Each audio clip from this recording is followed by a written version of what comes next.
David Collins. Hare Krishna Hare Krishna Krishna Krishna Hare Hare. வசியப்படுத்தும் ராகமான 16 வார்த்தைகள் கொண்ட இந்த மந்திரத்தை தான் நியூயார்க்கோட கிழக்கு நகரத்தில் இருக்கிறவங்க LSD மற்றும் இதர போதைப் பொருட்களுக்கு பதிலாக பயன்படுத்துறாங்க. 2வது அவென்யூ முதல் தெருவில் இருக்கிற ஒரு கடையை வாடகைக்கு எடுத்து சுவாமிஜி தன்னுடைய இடத்தை அமைச்சிருக்காரு. அவரோட அமெரிக்க சிஷ்யர்கள் அங்க ஒன்று சேர்ந்து கிருஷ்ண பக்தியை பயிற்சி செய்யறாங்க. 1965ஆம் வருடம் பக்தி வேதாந்த சுவாமி ஸ்ரீல பிரபுபாதர் ஒரு சரக்கு கப்பலின் மூலமாக கல்கத்தாவில் இருந்து நியூயார்க்கிற்கு பிரயாணம் செய்தார். இந்த கதையை யாராவது உங்ககிட்ட சொல்லியிருந்தா நிச்சயம் நீங்க நம்பியிருக்க மாட்டீங்க. அவர் அமெரிக்காவுக்கு வந்தபோது அவருக்கு 70 வயசு. கையில பணம் இல்லை, யாரையும் தெரியாது, நினைச்சதை சாதிக்கிறதுக்கான எந்த வசதியும் அவர்கிட்ட இல்லை. ஆனா அவர் எடுத்த முயற்சி ஒரு சர்வதேச இயக்கத்தையே உருவாக்க காரணமா இருந்துச்சு. பழமையான பக்தி சாஸ்திரங்களை அவரே மொழிபெயர்ப்பு செய்த புத்தகங்களை மட்டுமே அவர் கொண்டு வந்தார்.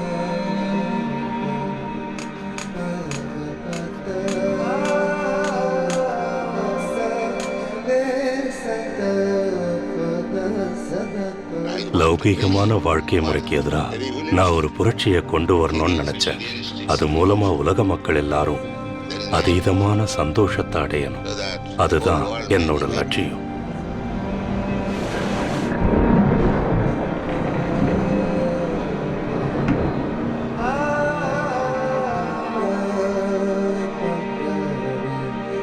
ஸ்ரீல பிரபுபாதர் அமெரிக்காவை அடைந்த வேளையில் வேறு சில புரட்சிகளின் காரணமாக மிகவும் மோசமான அமைதியின்மை அங்கே நிலவிக் கொண்டிருந்தது.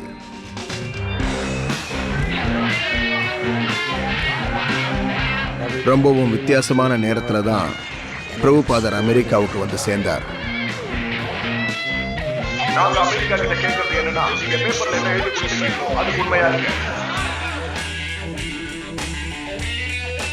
எல்லாருக்குள்ளேயும் ஒரு கேள்வி இருந்துச்சு. ஏதோ ஒரு சிறந்த வாழ்க்கையை எல்லாரும் தேடிக்கிட்டு இருந்தாங்க.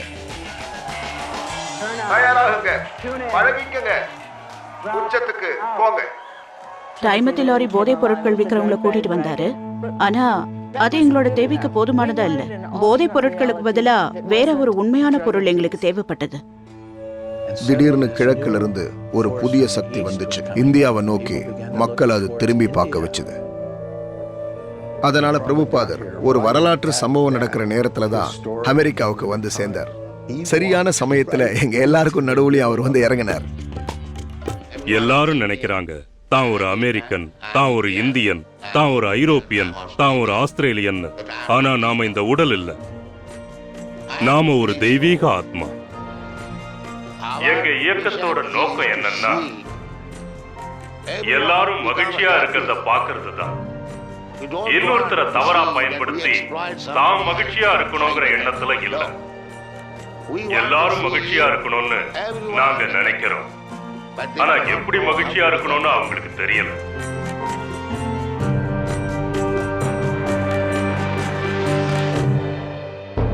ஹரே கிருஷ்ணா என்ற மந்திரம், என்ற இயக்கம் மற்றும் அதை துவங்கிய சுவாமி. நியூயார்க் நகரம் 1965ஆம் வருடம்.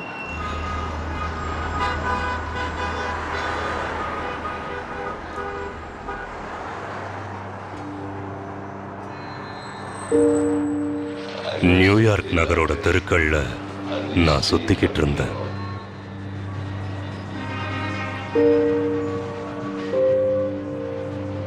அஞ்சாவது அவென்யூவை நான் பார்த்துக்கிட்டே இருந்தேன். நண்பர்கள் யாரும் இல்ல, எந்த வசதியும் இல்ல. ஒரு நாடோடி மாதிரி நான் இங்க வந்திருக்கேன்.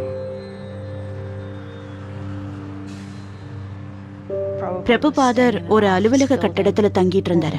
ஒன்னுல இருந்து இன்னொன்னுக்கு அவர் மாறிக்கிட்டே இருந்தாரு. நினைவு தெரிந்தவரை இதுதான் கடுமையான குளிர்காலம். நியூயார்க் மாநிலத்தில் உள்ள பகுதிகளில் மிகப்பெரிய பேரிடைவு. இன்று இரவு 4 முதல் 8 அங்குலம் வரை இருக்கும் என கணிப்பு. இந்த ஊரு பணியை பத்தி அவருக்கு எந்த விவரமும் தெரிஞ்சிருக்காது. அவர் பணியை பார்த்திருக்க கூட மாட்டாரு. இங்க நியூயார்க்ல ஒரு கோயிலை கட்டணுங்கிறது என்னோட லட்சியமா இருந்தது. நான் மொழிபெயர்ப்பு செஞ்ச என்னோட ஸ்ரீமத் பாகவதத்தோட சில பிரதிகளை எடுத்துக்கிட்டு ரொம்பவும் சிரமங்களுக்கு நடுவுல நானே நேரடியா புத்தக கடைகளுக்கு போய் என் புத்தகங்களை விற்பேன். நியூயார்க் ரொம்ப ஆடம்பரமான நகரம், ஆனா நானும் ஒரு ஏழை.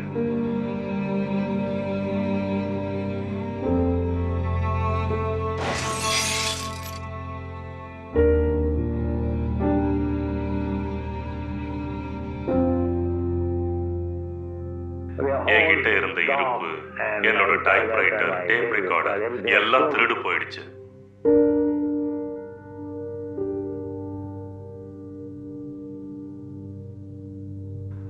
அது எனக்கு மிகப்பெரிய மன உளைச்சலை கொடுத்தது.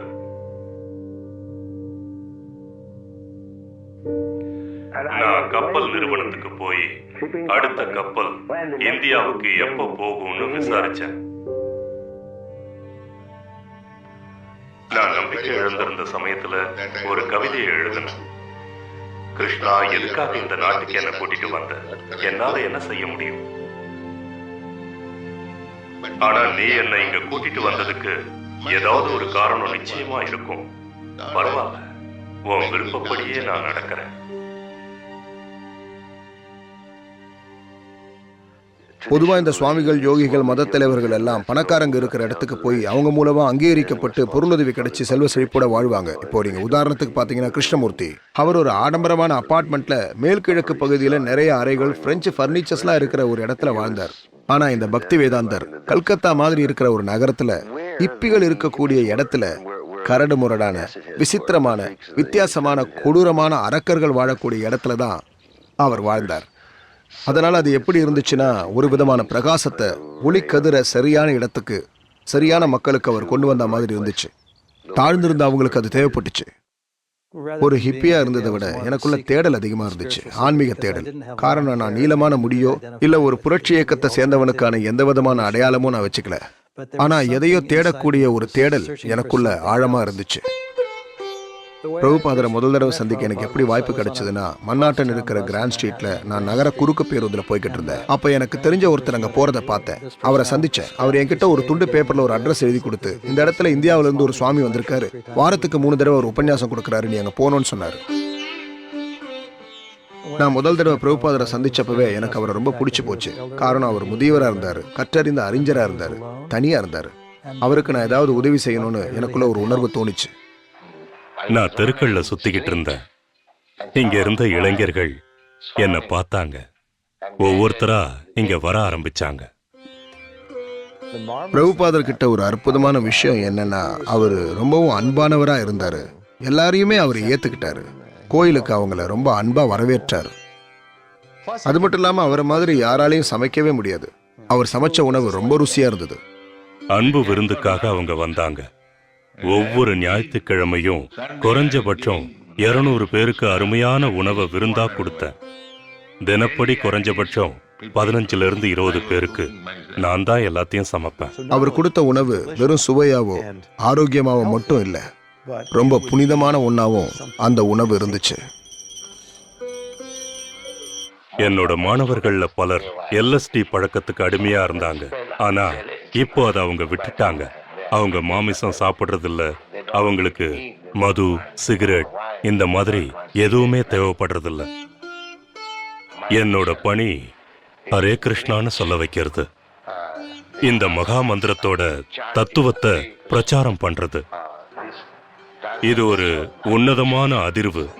மொழி, நாடு, அந்தஸ்து, மதங்கிற பாகுபாடு இல்லாம அனைத்து தரப்பு மக்களுக்கும் ஏற்புடையதா இருக்கு. ஏன்னா இது ஆன்மாவோட ஆழத்திலிருந்து நேரடியா வருது. நான் இங்கிலாந்துக்கு போய் சட்டப்படிப்பு படிச்சு வக்கீல் ஆகிறதுக்கான எல்லா ஏற்பாடும் அப்ப நடந்துச்சு. ஆனா என் அப்பா அத நிராகரிச்சிட்டாரு. நான் இப்படி இருக்கணும்னு தான் அவர் ஆசைப்பட்டாரு. நடைமுறையில எல்லாத்தையும் நான் தெரிஞ்சுக்கணும்னு நினைச்சாரு. ஒரு உலகாயவாதியா நான் பணம் சம்பாதிக்கிறத அவர் விரும்பல. கல்கத்தா 1902 வருடம். நாங்க எல்லாரும் தூங்கிக்கிட்டு இருப்போம். ஆனா அவரு ஆரத்தி பண்ணிக்கிட்டு இருப்பாரு, டிங் டிங்னு மணி அடிச்சுக்கிட்டு. பூஜை தான் அவருக்கு முக்கியமான வேலை. நான் அவர்கிட்ட கேட்டேன், அப்பா எனக்கு இந்த விக்கிரகத்தை கொடுங்க, நான் பூஜை பண்றேன்னு. எங்க அப்பா உடனே ஒரு சின்ன கிருஷ்ணர் ராதா விக்கிரகத்தை வாங்கி எனக்கு கொடுத்தாரு. நான் அவர் மாதிரியே பூஜை பண்ணேன். தானிய வகையை சேர்ந்த அரிசி மனிதனால செய்யப்பட்டது இல்ல, அது கடவுளால அனுப்பப்பட்டதுன்னு எங்களுக்கு சொல்லி கொடுத்திருந்தாங்க. அது அவரோட கருணை. இதுதான் கடவுள் உணர்வு.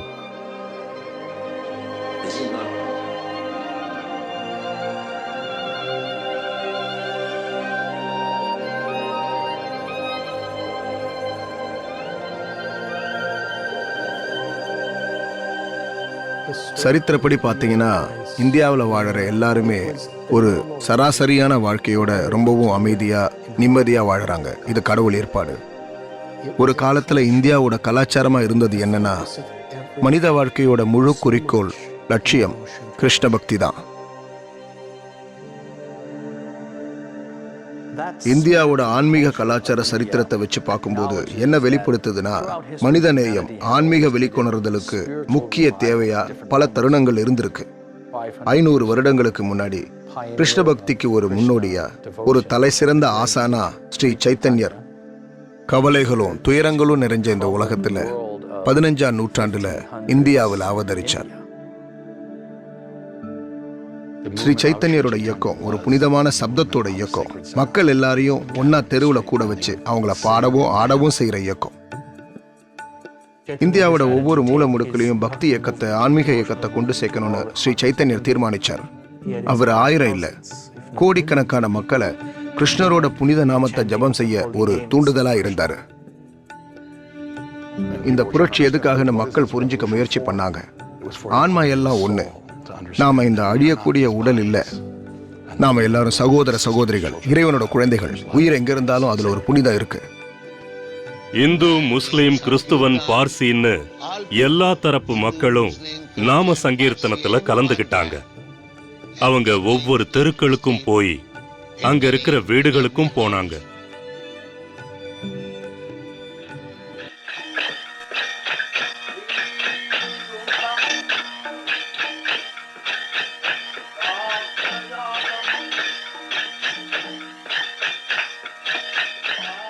அதுக்கப்புறம் பிரபுபாதர் புதுமையான ஒரு விஷயத்தை அமெரிக்காவுக்கு செஞ்சார். அதாவது 500 வருஷத்துக்கு முன்னாடி ஸ்ரீ சைத்தன்ய மகாபிரபு செஞ்ச மாதிரி ஜபத்தையும் சங்கீர்த்தனத்தையும் நர்த்தனத்தையும் வீதிகளில் கொண்டு செல்றதுக்கு இதுதான் சரியான சமயம் அவர் தீர்மானம் பண்ணார்.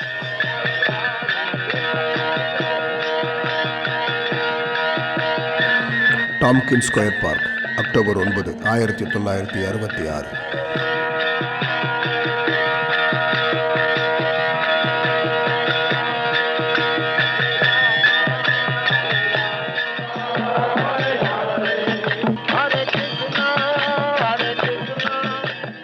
அவர்கிட்ட சரியான மேலதாளங்கள் மாதிரியான எந்த பொருளும் இல்லை. இருந்தாலும் அவர்கிட்ட இருந்த ஏதாவது ஒரு பொருளை வச்சு ஒரு சின்ன சப்தத்தை உருவாக்கி அதை தாளமாக்கினார். காரணம், அவர்கிட்ட மகாமந்திரம் இருந்தது. அதை ரொம்பவும் நம்பிக்கையா அவர் பாடினார். அது இந்த உலகத்தில் இருக்கிற எல்லா மக்களையும் அவர் பக்கம் இழுத்துச்சு. உலக அரங்குல ஹரே கிருஷ்ண மகாமந்திரத்தை எல்லாரும் ஜெபம் பண்ணா என்ன நடக்கும்னு அவருக்கு நல்லா தெரியும். அவங்க இந்த மந்திரத்தை உன்னதமான அதிர்வை ஏத்துக்கிட்டாங்கன்னா அவங்க மனசு சுத்தமாயிடும். அதுக்கப்புறம் அவங்க யாருங்கிற உண்மையான அடையாளம் அவங்களுக்கு தெரியும். 1960களில் ரொம்பவும் வித்தியாசமான விஷயமா என்ன இருந்துச்சுன்னா, பல விஷயங்களுக்கு கேள்வி எழுப்பிச்சு. உலகம் ஒரு துக்ககரமான இடம், அதை நாம இன்னும் மோசமாக்குறோம், ஒருத்தருக்கு ஒருத்தர் நம்மளை அழிச்சுக்கிறோம்.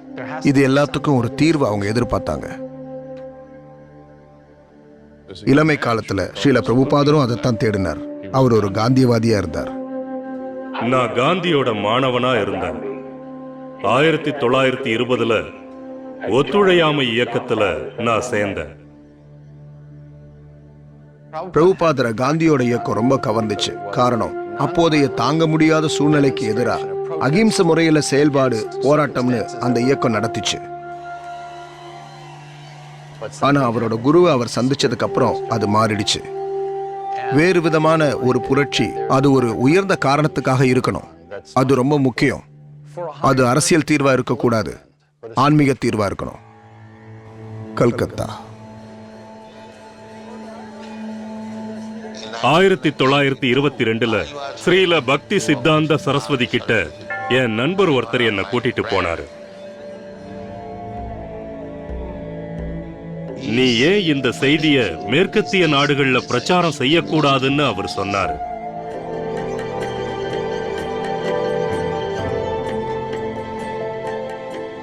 நான் ஆச்சரியத்துல அப்படியே ஸ்தம்பிச்சு போயிட்டேன். ஆன்மீக ஆலோசனை கொடுக்கறதுக்கான சரியான நபர் இவர்தான்னு நான் முழுமையா புரிஞ்சுக்கிட்டேன். நான் உடனே அவர் கூட சேர்ந்திருப்பேன். ஆனா அப்போ எனக்கு கல்யாணம் ஆயிருந்தது. நிறைய பொறுப்புகள் இருந்துச்சு.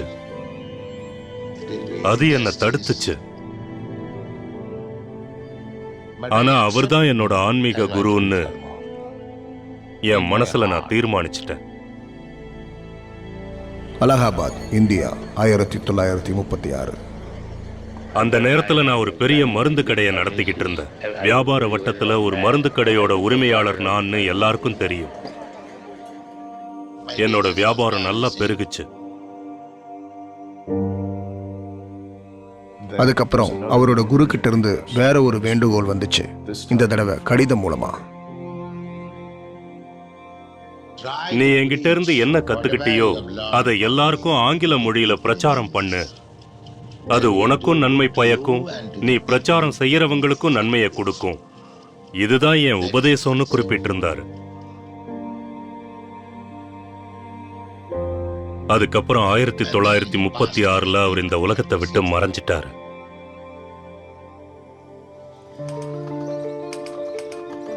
ஸ்ரீமத் பாகவதத்தோட முதல் 3 பாகங்களை எழுதி அதை வெளியிடுவதற்கான ரொம்பவும் தீவிரமான நேரம் அது. மிகப்பெரிய நூலகத்திலிருந்து பழமையான சமஸ்கிருத ஞானத்தோட அந்த தத்துவ சாரத்தை 20 மற்றும் 21ஆம் நூற்றாண்டுல வாழக்கூடிய எல்லா தரப்பு மக்களும் எளிய முறையில புரிஞ்சுக்கிற மாதிரி ஆங்கில மொழியில ஒரு அற்புதமான மொழிபெயர்ப்பை ஸ்ரீல பிரபுபாதரால செய்ய முடிஞ்சது. இந்த ஒரே ஒரு புத்தகத்துக்குள்ளேயே பிரபஞ்சத்தோட முழு படைப்பும் ரொம்பவும் தெளிவா விவரிக்கப்பட்டிருக்கு. இந்த ஒரே ஒரு புத்தகம் மூலமா நம்ம உணர்வுகள்ல ஒரு புரட்சியை ஏற்படுத்த முடியும். இன்றைய சூழ்நிலைக்கு அது தேவைன்னு அவர் நினைச்சார். அமெரிக்கா போக ஆசைப்படுறதா அவர் என்கிட்ட வந்து சொன்னாரு. எனக்கு ரொம்ப ஆச்சரியமா இருந்தது. நான் உடனே அவர்கிட்ட, சுவாமிஜி நீங்க அங்க போகாதீங்க, உங்களுக்கு வயசாயிடுச்சு, அங்க குளிர் ஜாஸ்தின்னு சொன்னேன். உங்களுக்கு என்ன பைத்தியமா, வயசான காலத்துல அங்க போய் சாக போறீங்களான்னு கேட்டேன். யாரு உங்களை பார்த்துப்பா, அங்க போய் என்ன செய்வீங்கன்னு கேட்டேன். அப்பவும் அவர் வற்புறுத்தினாரு. சரின்னு சொல்லிட்டு அவர் போறதுக்கான ஏற்பாட ஜலதூதா மூலமா பண்ணேன்.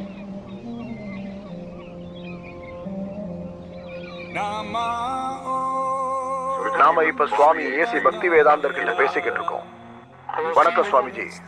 வணக்கம். இந்த வாழ்க்கையோட பூரணத்துவம் என்ன? இந்த வாழ்க்கையோட லட்சியமே நாம யாருன்னு தெரிஞ்சுக்கிறது தான்.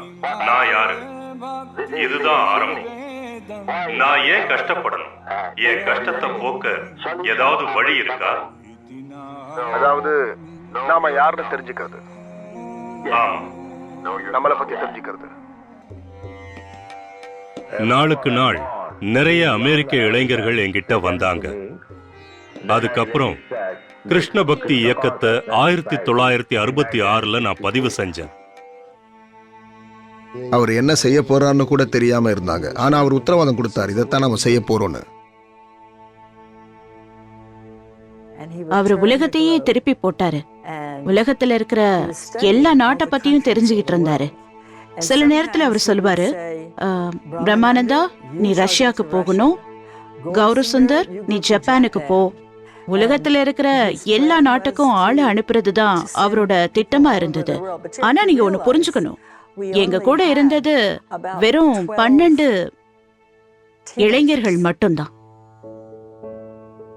அவர் எங்க ஒவ்வொருத்தரோட கண்களை பார்த்தும் சொன்னாரு, நீங்க ஒவ்வொருத்தரும் ஏதாவது ஒரு ஊர்ல ஒரு கோயிலை கட்டணும்னாரு.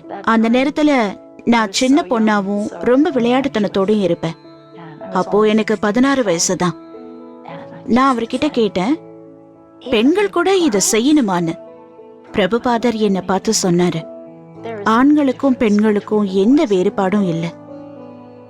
கிருஷ்ண பக்தியை நீங்க பிரச்சாரம் செய்யறதுல எந்த வித்தியாசமும் இல்லைன்னாரு. Hippie Hill Golden Gate Park 1967.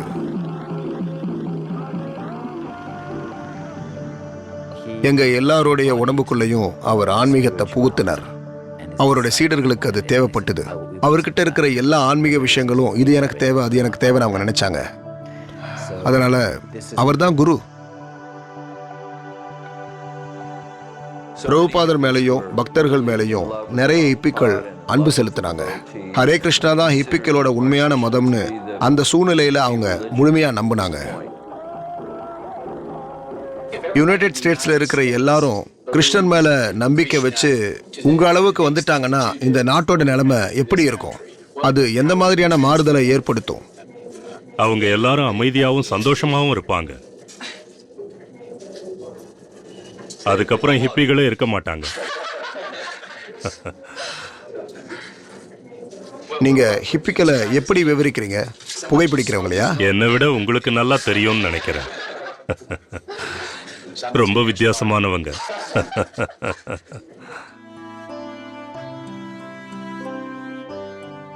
ஒரு அற்புதமான வாழ்க்கையை வாழ்ந்தோம். ரொம்ப ஆனந்தமா இருந்தது. அதை விட உயர்ந்தது எதுவுமே இல்ல. நாங்க ரொம்ப சந்தோஷமா இருந்தோம். ஒரு நல்ல குடும்பம் மாதிரி.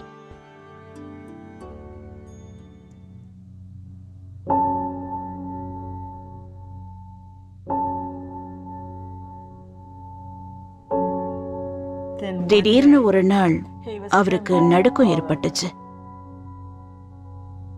சுவாமிஜிக்கு மாரடைப்பு ஏற்பட்டது. அவரை பார்க்கும்போது இந்த உலகத்தை விட்டு போயிடுவாரோன்னு எங்களுக்கு தோணுச்சு.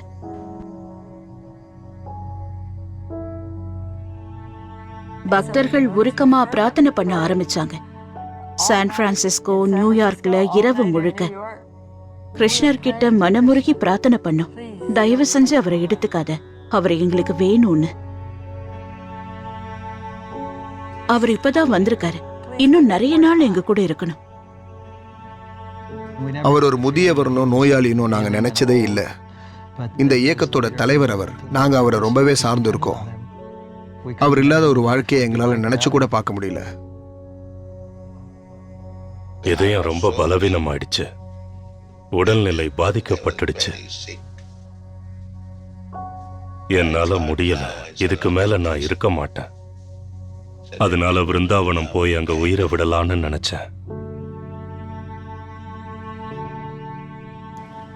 நாங்க ரொம்பவும் கவலையா இருந்தோம். ஏன்னா அவர் இந்தியாவுக்கு போயிட்டாருன்னா நிச்சயமா அங்கேயே தங்கிடுவாரு. எங்களுக்கு என்ன செய்யறதுனே தெரியல.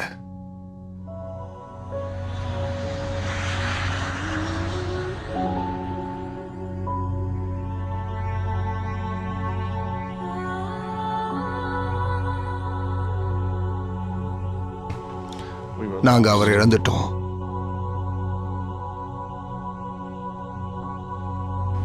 அவர் திரும்பி வரமாட்டார்ன்ற விஷயத்தை எங்களால ஏத்துக்கவே முடியல.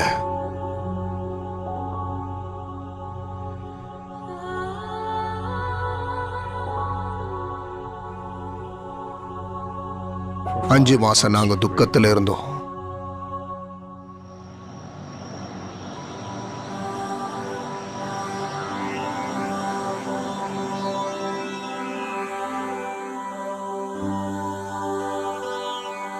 பிரபுபாதர் குணமாயிட்டாருங்கிற செய்தி எங்களுக்கு கிடைச்சது.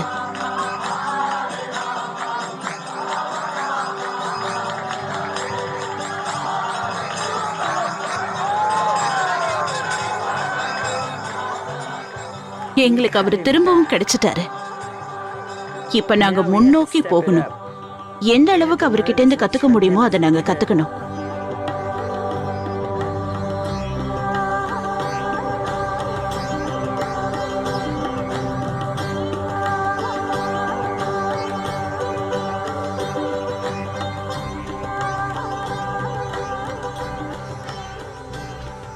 முதல்ல இருந்தே பிரபுபாதருக்கு ஏதாவது பெருசா செய்யணும்னு எப்பவும் நாங்க நினைச்சுக்கிட்டே இருப்போம். அது 1968களில் பீட்டல்ஸை விட பெருசா எதுவும் இருக்க முடியாது.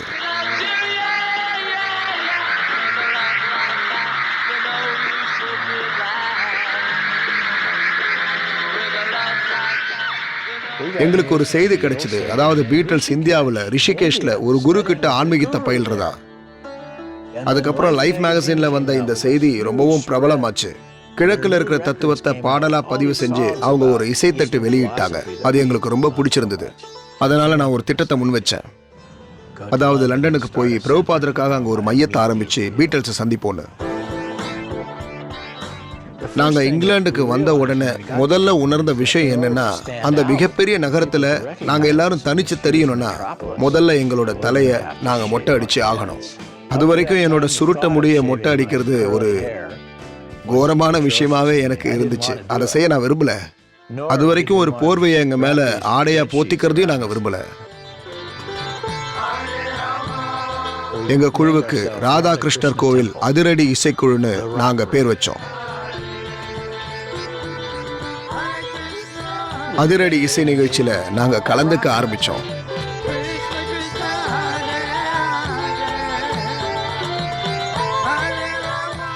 கிட்டத்தட்ட தினமும் ஆப்பிள் ஆபீஸ்க்கு போறத ஒரு பழக்கமா வச்சிருந்தோம். அங்க வேலை பார்க்குற எல்லாருக்கும் பிரசாதமும் புத்தகமும் கொடுத்தோம். எங்களுக்கே தெரியாது ஜார்ஜ் ஹாரிசன் சுவாமியோட ஒரு இசைத்தட்டை வச்சிருந்தாருன்னு. அதுக்கு பேரு கிருஷ்ண உணர்வு. அத கிட்டத்தட்ட தினமும் அவர் கேட்டதா பின்னால அவர் என்கிட்ட சொன்னாரு.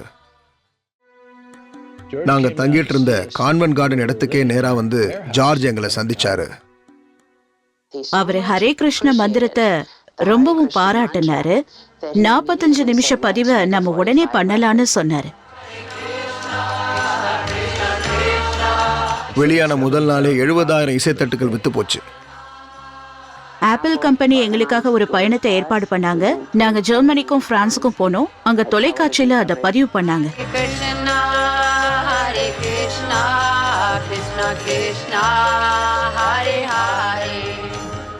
சண்டே டைம் எங்களை பத்தி எழுதினாங்க.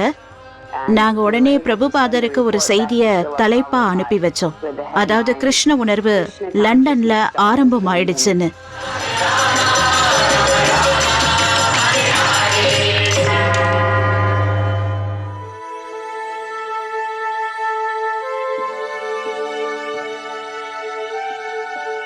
திடீர்னு ஒரு நாள் கிருஷ்ணருக்காக நான் ஒரு பாடலை தயாரிக்கணும்னு அவர் என்கிட்ட சொன்னாரு.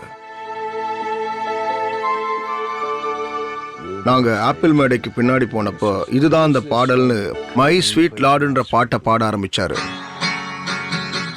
மேடிசன் ஸ்கொயர் கார்டன் பங்களாதேஷில் நடந்த இசை நிகழ்ச்சி ஆகஸ்ட் 1971.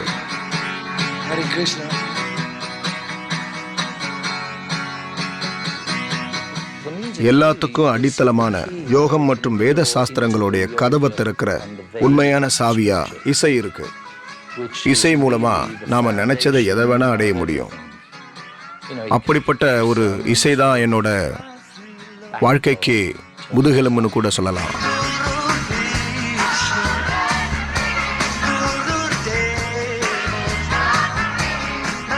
கிருஷ்ணர் சொல்றார், நாம் இல்லாமல் இருந்த காலம் என்றொன்று இல்லை. இங்கு எவரும் இல்லாமல் இருக்க போவதும் இல்லை. உடல் மட்டுமே மாற்றத்தை அடைகிறது என்று.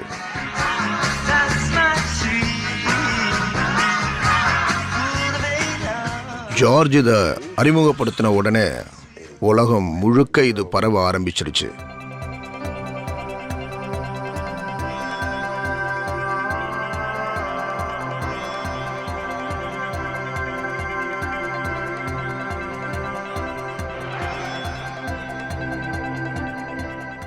வாழ்க்கை சாகசம் நிறைஞ்சதா மாறிடுச்சு. அவர் எங்களை கூப்பிட்டு சொல்லுவாரு, நமக்கு பாரிஸ், பாம்பே, சிட்னி, இப்போ கொஞ்சம் முன்னாடி நைரோபியிலிருந்து கூட அழைப்பு வந்திருக்குன்னு. நாம எங்க போனோம்னு நீ நினைக்கிறேன்னு கேட்பாரு. உடனே ஒரு பயங்கரமான இடத்த நான் சொல்வேன். அதாவது நைரோபிக்கு நாம போலான்னு அவர்கிட்ட சொல்வேன். அவர் உடனே ஆமா நானும் அதை தான் நினைச்சேன்னு சொல்லுவாரு. அவர் எப்பவும் ரொம்ப தாழ்ந்து முன்னேற்றமே இல்லாத ஒரு இடத்துக்கு தான் போகணும்னு ஆசைப்படுவாரு. அப்பதானே அவரால் நிறைய செய்ய முடியும்.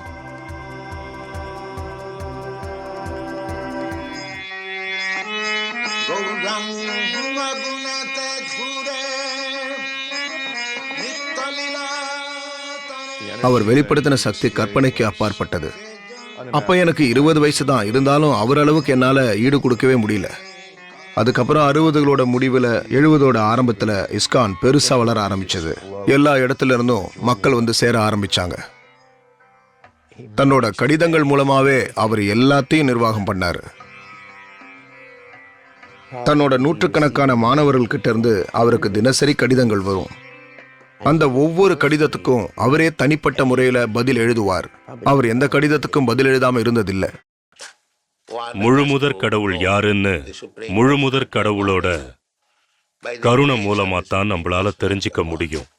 அவர்தான் வெளிப்படுத்தணும். நம்மளோட சுய கற்பனைய வச்சு அவரை புரிஞ்சிக்க முடியாது. அதாபிதே தேவ பதாம்புஜத்வயம். பொதுவா அவர் எல்லாரும் தூங்குனதுக்கு அப்புறமா மொழிபெயர்ப்பு செய்ய ஆரம்பிப்பாரு. அதாவது 11 மணியிலிருந்து அதிகாலை 3 இல்ல 4 மணி வரைக்கும்.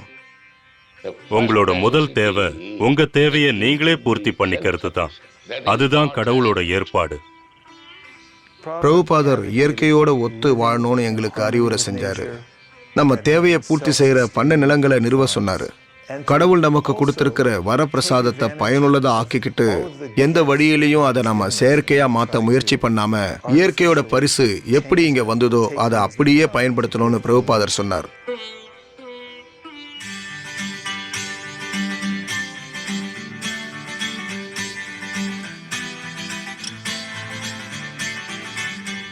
மக்கள் எங்க போனாலும் அங்க ஹரே கிருஷ்ண மக்கள் இருப்பாங்க. விமான நிலையத்தில் அவங்க பிரச்சாரம் செய்யறத வச்சு காமெடி நடிகர்கள் நிறைய ஜோக்ஸ் அடிப்பாங்க. முதல் வகுப்புல பிரயாணம் செய்யறவங்களுக்கு இன்னைக்கு ராத்திரி உணவு பீன்ஸும் ப்ரோக்கோலி. நல்லது. நாம சங்கீர்த்தனத்தோட சேர்த்தா சேர்க்காமையா? சேர்த்துதான். கிருஷ்ணர் ஒவ்வொரு வீட்லயும் பேசப்படுற ஒரு பெயராவும் கலை சம்பந்தப்பட்ட நிகழ்ச்சிகள்ல ஒரு அங்கமாவும் மாறிட்டாரு. ஏய், இசைக்கருவி வச்சிருக்கிறவரே, எனக்கு ஒரு உதவி செய்ய முடியுமா? நான் எப்படி போகணுன்ற அறிவை இழந்துட்டேன். நீங்க ஹரே கிருஷ்ணா முயற்சி பண்ணி பாத்தீங்களா? இல்ல, நான் என்ன கேக்குறேன்னா, மறுபிறவினா என்னுடைய ஆன்மா வேறொரு மனித உடம்புக்குள்ள போறதா இல்ல திரும்பி வந்து எலி மாதிரி வேற ஏதாவது வடிவத்துல நான் பிறப்பேனா? நீங்க எங்களுடைய புத்தகங்களை வாங்கிக்கங்க, நல்லா படிங்க, சிந்திச்சு பாருங்க.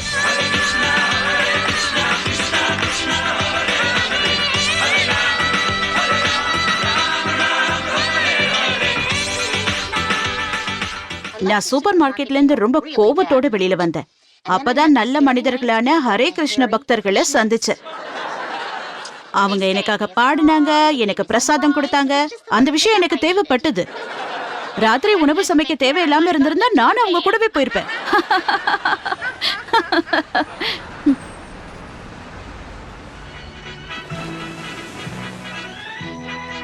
செய்தி மையம் 4. எனக்கு புரியுது. ஆனா பைபிள், குரான் இந்த மாதிரி மத்த புத்தகங்கள்ல கருத்து வேறுபாடுகள் இருக்கிறதையோ இல்ல தத்துவ முரண்பாடுகள் இருக்கிறதையோ நீங்க பாக்குறது இல்லையா? இதுல எந்த முரண்பாடும் இருக்கிற மாதிரி எனக்கு தெரியல. காரணம் இறுதி இலக்கு கடவுள் தான். அதனால கடவுள் யாருன்னு தெரிஞ்சுக்கிட்டு அவருக்கு நீங்க அன்பு செலுத்தணும். நீங்க எந்த மத வழிமுறைய வேணா பயிற்சி செய்யலாம். ஆனா லட்சியம் அடையப்படணும். கடவுள் யாருன்னு தெரிஞ்சுக்கணும். அவருக்கு அன்பு செலுத்த முயற்சி பண்ணணும். அப்போ உங்க வாழ்க்கை பூரணத்துவம் அடையும். அவருக்கு பயமே கிடையாது. ரொம்ப தைரியசாலி. பல வருஷங்களாவே கம்யூனிஸ்ட் நாட்டுக்கு போகணும்னு அவர் சொல்லிக்கிட்டே இருப்பாரு. எல்லாருமே சொல்லுவாங்க அது சாத்தியமே இல்லைன்னு, உங்களால அங்க போக முடியாதுன்னு. கியூபா நாட்டு மேல ஏவுகணை வீசுற பிரச்சனை அப்பதான் நடந்து முடிஞ்சது. 1971 ரஷ்யாவுக்கு போக அமெரிக்காவுக்கு விசா கிடைக்கிறது கேள்விப்படாத ஒண்ணா இருந்துச்சு. ஆனா அது எப்படி நடந்ததுன்னே தெரியல. நான் மாஸ்கோ விமான நிலையத்தை அடைஞ்சப்போ அவங்க நான் பகவத்கீதையை வச்சிருக்கிறத பார்த்ததும் போலீஸ கூப்பிட்டாங்க. சுங்க அதிகாரிகள் சோதனை பண்ணாங்க. அந்த போலீஸ் அதிகாரி ரொம்ப கருணையா இருந்தாரு. இது ஒன்றும் பெரிய குற்றம் இல்ல, இவரை குற்றவாளிகள் கூடாரத்துக்கு அனுப்பாதீங்கன்னு சொன்னாரு.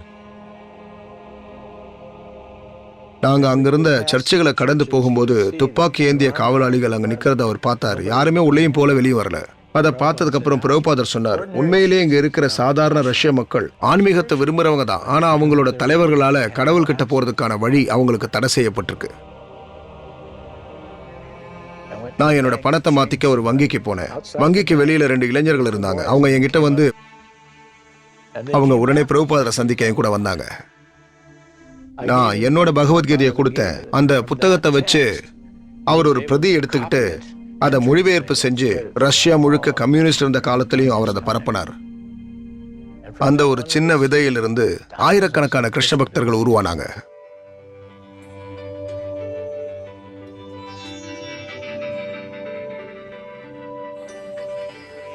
செப்டம்பர் மாசம் இறுதியில எங்களுக்கு ஒரு கடிதம் வந்துச்சு.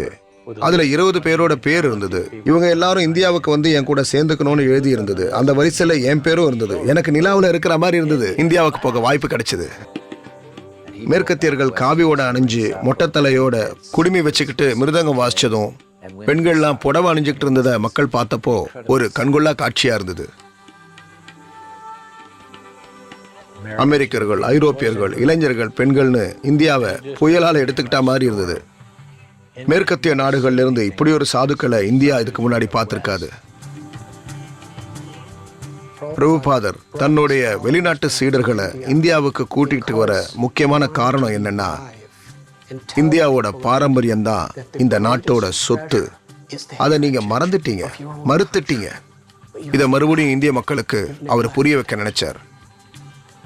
நீங்க மறந்திருக்கிறத ஞாபகப்படுத்த தான் நான் இங்க இவங்களை கூட்டிட்டு வந்திருக்கேன்னு அவர் சொன்னார். இந்தியாவுக்கு பிரசித்தியே ஆன்மீக கலாச்சாரம் தான்.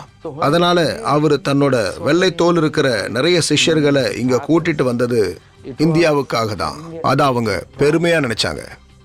ஏன்னா எங்க கலாச்சாரத்தை மேற்கத்திய உலகம் பாராட்டுதேன்னு. இது ரத யாத்திரை திருவிழா லண்டன் நகரின் மையப்பகுதியில் நடந்து கொண்டிருக்கிறது. இந்தியாவின் ஜெகநாத்புரியில் நடப்பது போல 2000 வருடம் பழமையான அந்த திருவிழாவில் ஒவ்வொரு ஆண்டும் லட்சக்கணக்கான மக்கள் பங்கு கொள்கிறார்கள். இங்கு மார்பிள் ஆர்ச்சில் எண்ணிக்கையில் பக்தர்கள் குறைந்திருந்தாலும் கிருஷ்ண உணர்வின் நிலையான ஆனந்தத்தின் அளவில் இந்த பக்தர்கள் எந்த அளவிலும் குறைந்தவர்கள் இல்லை.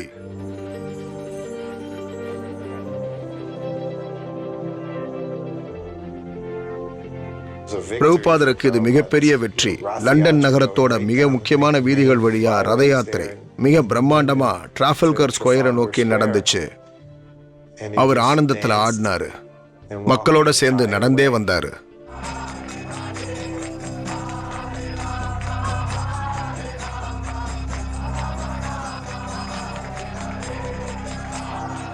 பெரும்பாலான மக்கள் ஹரே கிருஷ்ணா இயக்கத்தைச் சேர்ந்தவர்கள் சப்தத்தை ஏற்படுத்தி மக்களுக்கு தொந்தரவு செய்பவர்களாக கருதுகிறார்கள். ஆபத்தான மத வெறியர்கள் என்று அவர்களை முத்திரை குத்தி மற்ற இயக்கங்கள் போல அவர்களை பார்த்தாலும் மதியங்களை பற்றிய தவறான புரிதல் என்று கிருஷ்ண பக்தர்கள் சொல்கிறார்கள். ஆன்மீக இயக்கத்துக்கு எதிரானவங்க மக்கள் கிட்ட இப்படி ஒரு கருத்தை வச்சாங்க. அதாவது இந்த இயக்கத்துல சேரக்கூடிய யாருமே அவங்களோட சுய விருப்பத்தோட சேர்றது இல்ல, மனசை வசியப்படுத்துற ஏதோ ஒரு முறையை பயன்படுத்தி அவங்கள மூல செலவு செய்யறாங்கன்னு சொன்னாங்க. பிரபுபாதர் பல தடவை அதை ஏத்துக்கிட்டு இருக்காரு. ஆமா, நாங்க மூல செலவை தான் செய்யறோம். ஏன்னா மூளை ரொம்ப அழுக்கா இருக்கு, அதை நாங்க சுத்தம் பண்ணி தானே ஆகணும். இந்த வழக்கு மக்களுக்கும் மர்ஃபிக்கும் நடுவில் நடக்கிற வழக்கு. 2 பக்தர்கள் மேல ஒரு கிரிமினல் வழக்கு நியூயார்க் சிட்டியில இருக்கிற சுப்ரீம் கோர்ட்ல போடப்பட்டது. இந்த குற்றச்சாட்டு முழுக்க எங்க முறைக்கு எதிரான ஒண்ணு. பிரபுபாதர் சொன்னாரு, நம்ம விவாதங்கள் மொத்த ஸ்ரீமத் பாகவதம், பகவத்கீதை, பக்தி ரசாமிருத சிந்து, உபதேசாமிருதம், இந்த புத்தக கருத்துக்களை மையமா வச்சு நாம எத்தனை வருஷம் வேணா எதிர்வாதம் பண்ணலாம்னு சொன்னாரு. எதிர்ப்புகள் அதிகமாக அவருக்கு சக்தி அதிகமாயிட்டே இருந்துச்சு. அவர் ஒரு போராளி, நல்ல போராட்டங்களை விரும்பினாரு. 6 மாதங்கள் கழித்து வழக்கோட முடிவில் நியூயார்க் சுப்ரீம் கோர்ட் நீதிபதி லேஹி கொடுத்த தீர்ப்பு என்னன்னா, பல்லாயிரக்கணக்கு பழமையான இந்தியாவில் வேரூன்றி தழைத்த ஒரு அங்கீகரிக்கப்பட்ட நேர்மையான மதத்தோட பலனை தான் அவங்க மக்களுக்கு கொடுக்கறாங்கன்னு சொன்னாங்க. நியூயார்க் நகரம் 5வது அவென்யூ 1976. பிரபுபாதருக்கு இது மிகப்பெரிய வெற்றியா அமைஞ்சது.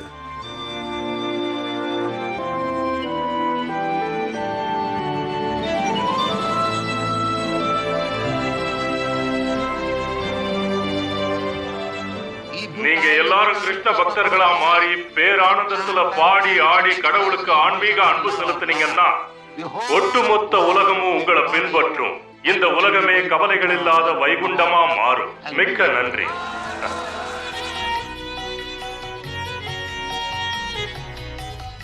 கிருஷ்ணன் மேல வைக்கிற உண்மையான அன்பு எப்பேற்பட்ட தடங்கல்களையும் ஒண்ணு இல்லாம செஞ்சிரும்னு பிரபுபாதர் நம்பினாரு.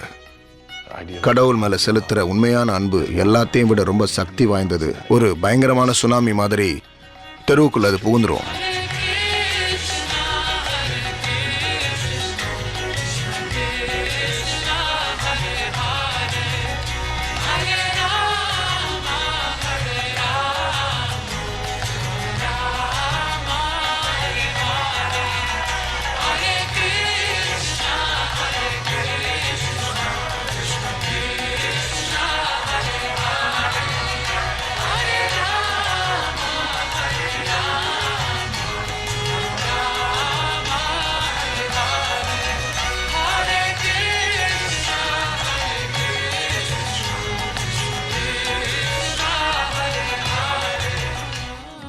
அவர் தன்னோட அன்பை தன்னை பின்பற்றுபவர்களுக்கு கொடுத்தாரு. அவங்களும் தங்களுக்குள்ள அதை பகிர்ந்துக்கிட்டாங்க. இந்த அன்பு தான் அவரோட இயக்கத்தை ஒற்றுமையா ஒருங்கிணைச்சது. அதுதான் அவரோட கடைசி வேண்டுகோள். நீங்க என் மேல அன்பு வச்சிருந்தீங்கன்னா எல்லாரும் சேர்ந்து சேவை செய்யுங்க, கருத்து வேறுபாடு இல்லாம. என்னோட அன்பான மாணவ மாணவிகளே, எனக்கு ஏற்கனவே எச்சரிக்கை வந்துடுச்சு. கடுமையான மாரடைப்புக்கு நான் ஆளான. அதனால சைத்தன்ய மகாபிரபுவோட இயக்கம் இப்போ உங்க கையில இருக்கு. பிருந்தாவனம், இந்தியா, 1977. அவரோட உடல்நிலை பாதிக்கப்பட்டிருந்த போது கூட அவருடைய உணர்வுல எந்த விதமான பாதிப்பும் இல்லை. நான் இந்த உடல் இல்லைன்னு உணர்ந்த ஒருத்தர் இங்க இருக்கிறத நாங்க எல்லாருமே உணர முடிஞ்சது. அவர் இந்த உலகத்தை விட்டு போறதுக்கு 2 வாரத்துக்கு முன்னாடி கூட பாகவதத்துக்கு மொழிபெயர்ப்பு செஞ்சுக்கிட்டு இருந்தாரு.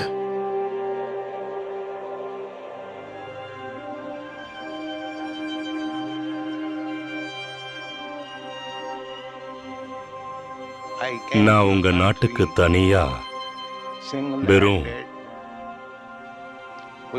இந்த இசை தாளங்களை மட்டும்தான் எடுத்துக்கிட்டு வந்தேன். ஆனா இன்னைக்கு நீங்க நிறைய பேர் ஹரே கிருஷ்ண மகாமந்திரத்தை சொல்றீங்க. இதுதான் என்னோட வெற்றி.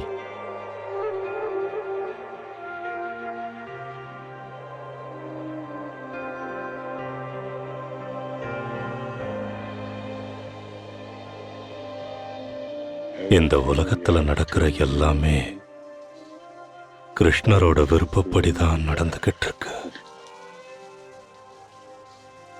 இந்த உணர்வு தான் உண்மையான கிருஷ்ண உணர்வு.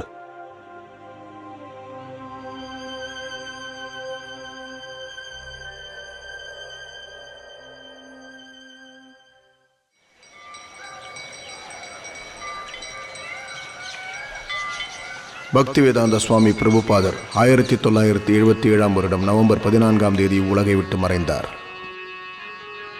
12 வருடங்களில் உலகை 14 முறை சுற்றி வந்தார். 6 கண்டங்களில் 108 கோயில்களையும் பண்ணை நிலங்களில் வாழும் சமூகத்தையும் நிறுவினார். தனது புத்தகங்கள் 25 மொழிகளில் 6 கோடி பிரதிகள் விநியோகிக்கப்பட்டதை அவர் கண்டார். ஒரு முன்னோடியாக இருந்து கிருஷ்ண உணர்வை உலகம் முழுக்க ஸ்திரமாக ஸ்தாபித்தார். அது இன்று 820 கோயில்கள், பண்ணை நில சமூகங்கள், உணவு கூடங்கள், பள்ளிகள் மற்றும் கல்லூரிகளாக உயர்ந்துள்ளன. 87 மொழிகளில் 52 கோடி புத்தகங்கள் விநியோகிக்கப்படுகிறது. 30 லட்சம் பேருக்கு பிரசாதம் விநியோகிக்கப்படுகிறது.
Yes,